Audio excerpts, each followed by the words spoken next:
This is Russ. Yeah, I'm back in the car again. Time is at 11:41 a.m. 54 degrees outside. Yeah, we're getting some warmer weather for the next couple of days. Well, here's the thing. When the weather hits 50 to 55 degrees in soil temperature, you have to put down your pre-emergent. What is pre-emergent? Pre-emergent, meaning before things emerge. Yeah. So what happens is every year I put down this pre-emergent fertilizer. It's not technically fertilizer, although it does have fertilizer in it. It's to keep weeds from growing. Yeah, it's to keep weeds from growing. So what happens is if you don't put this chemical stuff down by that time period when your soil temperature has hit between 50 to 55 degrees for 3 days in a row, then it's too late. Then you're going to have weeds coming up and out of your lawn. Yep. I've told this story before, but it's probably a good idea to tell it again.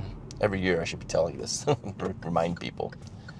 So what happens is, when we first bought our current home, we've been there for a while now, but the lawn was perfect. I mean, it looked great. A year or two later after that, it just fell apart. It's like, what happened? It's like all these weeds started coming up, and I couldn't figure out why.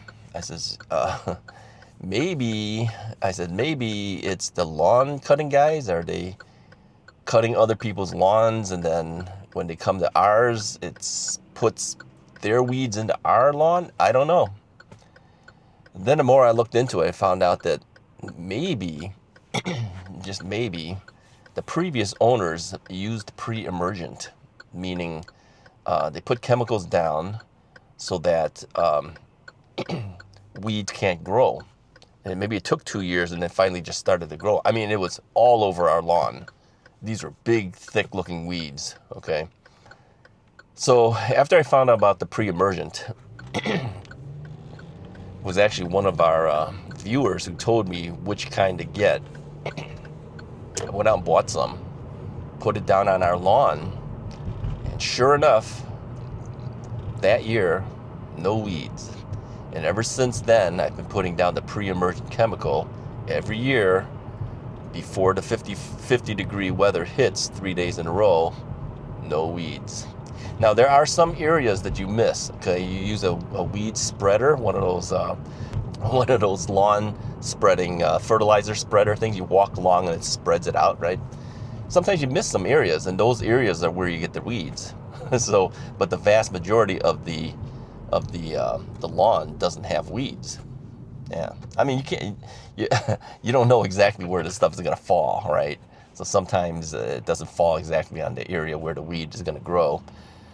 But you don't do it, your entire lawn is covered with the stuff. At least ours was.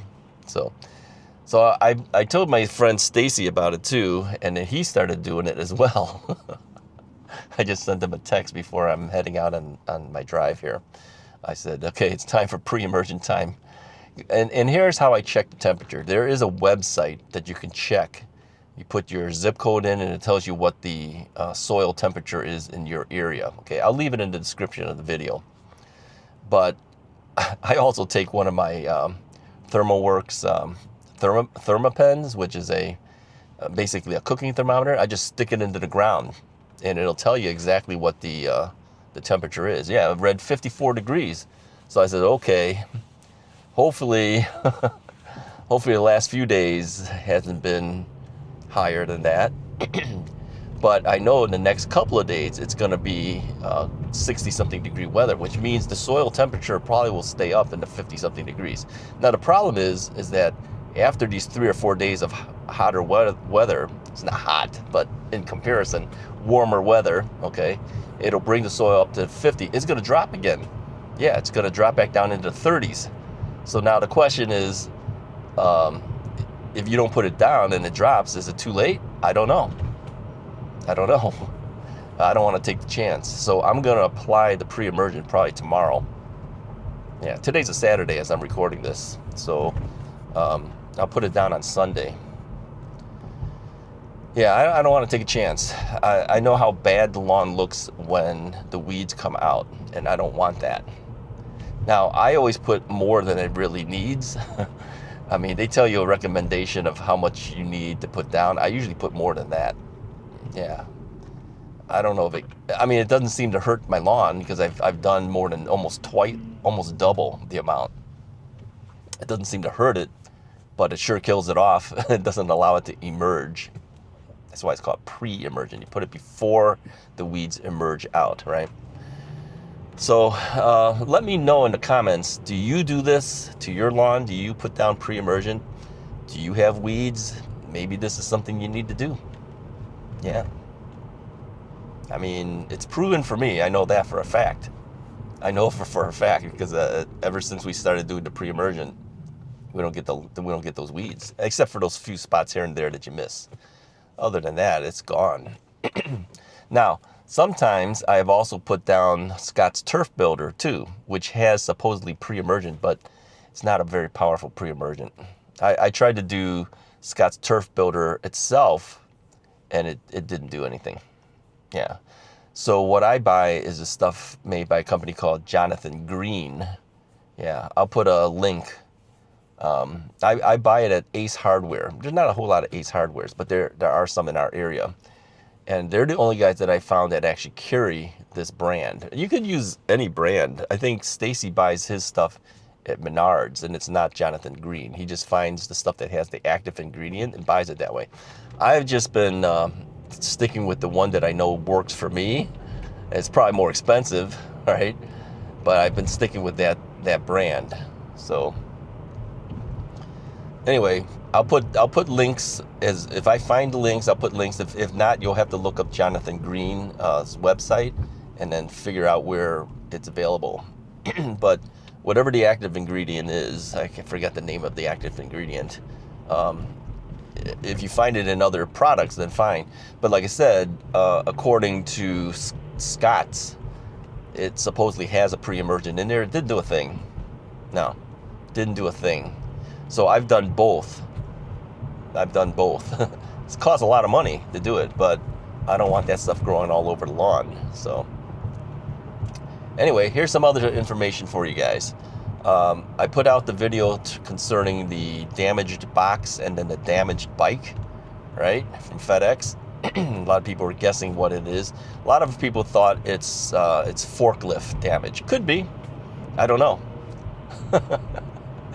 Nobody really knows exactly what it is, but many people guessed forklift must have went through it. I don't know.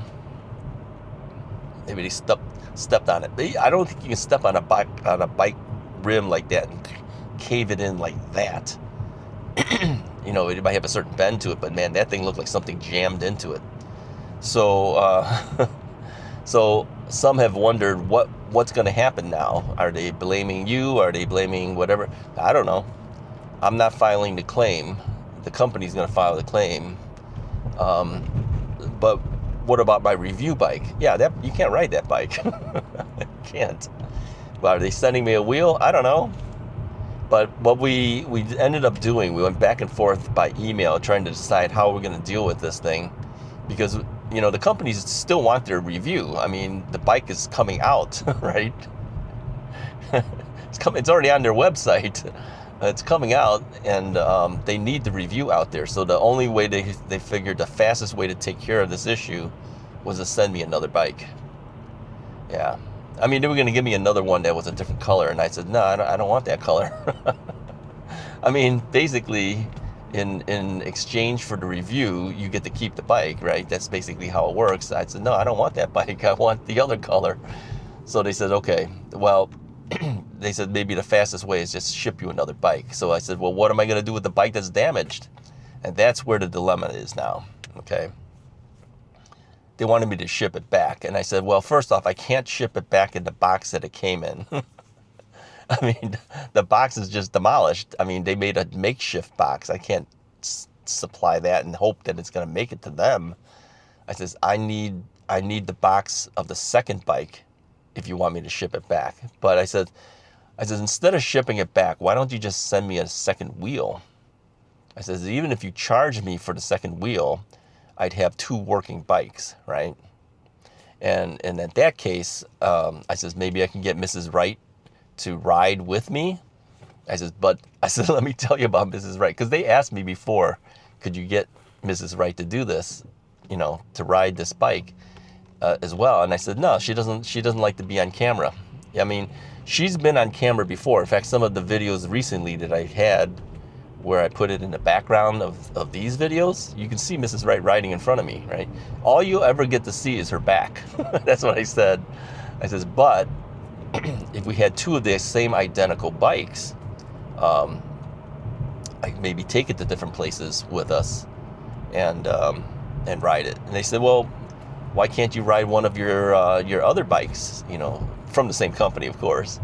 I says, well, the thing is, this is, these bikes happen to be 20-inch bikes. So I said, having 2 20-inch bikes is lighter in weight on the back rack of the car than even just like one 26-inch and one 20-inch bike. So I said, just in terms of transport, it's a little bit easier for me to do it that way. So they're debating what they want to do. I think my marketing person who handles the influencers has to get approval from the company. I mean, really, essentially, by her sending me another bike is like doubling up the amount of bikes given to me.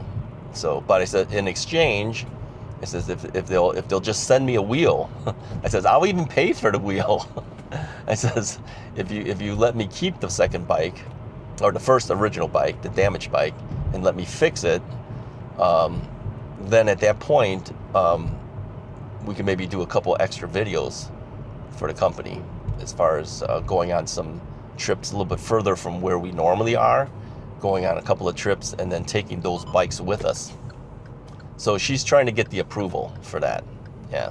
But in the meantime, a second bike is going to be dispatched to me. The problem is they don't have any right now, because they only had a certain amount of them got shipped initially for the influencers to do reviews. And then the main shipment, which is coming in for people who order the bikes, is still coming. So she says, we're going to have to wait until that shipment arrives in the United States and then ship it out to you. So it could push us back a week or 2 longer. They were hoping that would not have been the case. I told them, I said, look, if this bike, because they asked me, when were you going to plan on doing the review? I says, I was planning on doing it on Monday because I know that the weather was going to be decent. I says, we've only had a number of days that was acceptable to go riding, and I said Monday would have been it. But the problem with that is my bike is not rideable. so I mean, everyone's all sad about all this because it's like it could have been good, but didn't work out that way. So yeah, what are you gonna do? I mean, it's not their fault. It's not our fault. It's FedEx's fault for this happening. So. All right, I see a handicapped spot up ahead. If nobody takes it, I'm going to take that. But this guy is not moving in front of me. He's going really slow. I think he's going to take it. We'll see. He's turning into the same area. There's too many people walking. Is he going to make a turn or not? I cannot tell. Well, anyways, Costco could be a nightmare on a Saturday. No, he didn't turn in, that I could tell. And I want to go forward, but I got cars now, and I got people walking with their shopping carts. So anyway, that's the story.